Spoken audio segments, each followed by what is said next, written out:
The next theory of business cycle is the pure monetary theory. It's also called as Hawtrey's monetary theory of business cycle. So this monetary theory of business cycle was proposed by Hawtrey. So what did he say? So according to him, the changes in the money flows in the economy cause fluctuations in the level of economic activities. So the business cycles are created by the level of supply in the economy. If the money supply in the economy is higher, there will be more economic activities and it will be a period of boom, or it will be a period of expansion. On the other hand, if the money supply is lower in the economy, then there will be recession, meaning that there will be lower levels of economic activities in the economy. The fluctuations in the supply of money and bank credit are the main causal factor of cyclical process. So he says that this business cycle is created by supply of money and bank credit. The supply of money in the economy or in the country is determined by bank credit. If the banks give liberal credit to the businessmen, that means if the rate of interest in the banks is lower, then the businessmen will borrow more and invest more. And when businessmen invest more, there will be higher level of production. When there is higher level of production, they will give more employment. So people will get more income. With that higher income, people will spend more. That is called as marginal propensity of consumption. Income is higher, consumption is higher. So people consume more, or people purchase the goods and services at a higher level. Then the aggregate demand, the total demand in the country increases. So that is why the companies have higher level of demand for their products and services, and the production in the factories increases even more. So as you know, this is called as the circular flow of money. That is why there will be higher level of economic activities and the business cycle will be in the expansion phase. So in the same way, if the banks lower the rate of interest, then businessmen will not borrow more. So obviously they will invest less in the production. So there will be lesser level of production. So they don't need many workers. So the income of the people will reduce.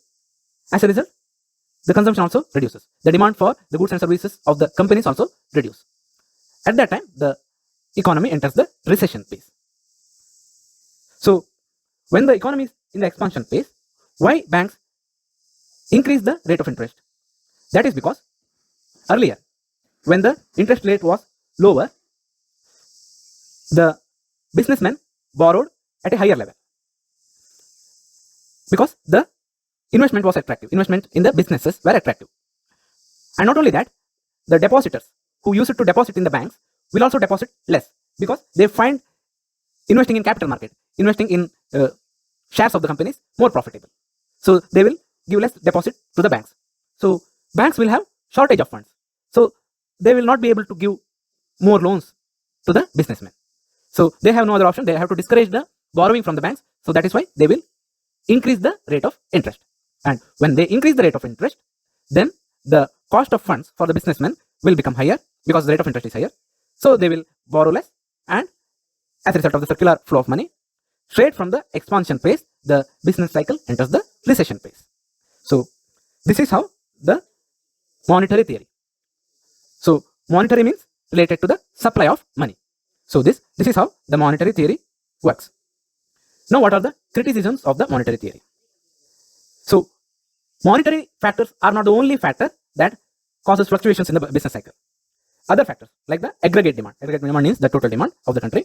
Expectations of the businessmen. Demand for new investments. So if a new sector opens up, then also that sector will grow. That sector will enter the expansion phase. So it need not always have to be the money supply factor. Expectation of the businessman means the optimism. Expectation means optimism, and if the low level of expectation means pessimism. We have studied in the psychological theory of business cycle. Yeah. If businessmen are optimistic about the economy, then they will invest more. Even if the cost of funds, the rate of interest is more, they will invest. Yes, other factors do influence the business cycle, but other factors will reflect itself in the monetary factors. For example, if expectation of the businessman is higher, and if they invest more in the business activities, then it will be reflected in the higher supply of money. So this criticism has a counter argument. Okay, next criticism. Although the monetary factors play a crucial role in the cumulative process of contraction and expansion, it is not efficient enough to fully explain the turning points. In fact, at turning points, the non-monetary factors are seen to have played an important role. Yeah, just what I explained in the first point.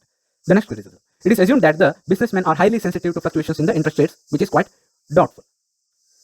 So, the interest rate is not the only factor which influences the sentiments of the businessmen. So, what influences the sentiments of the businessmen is the future prospects in the business.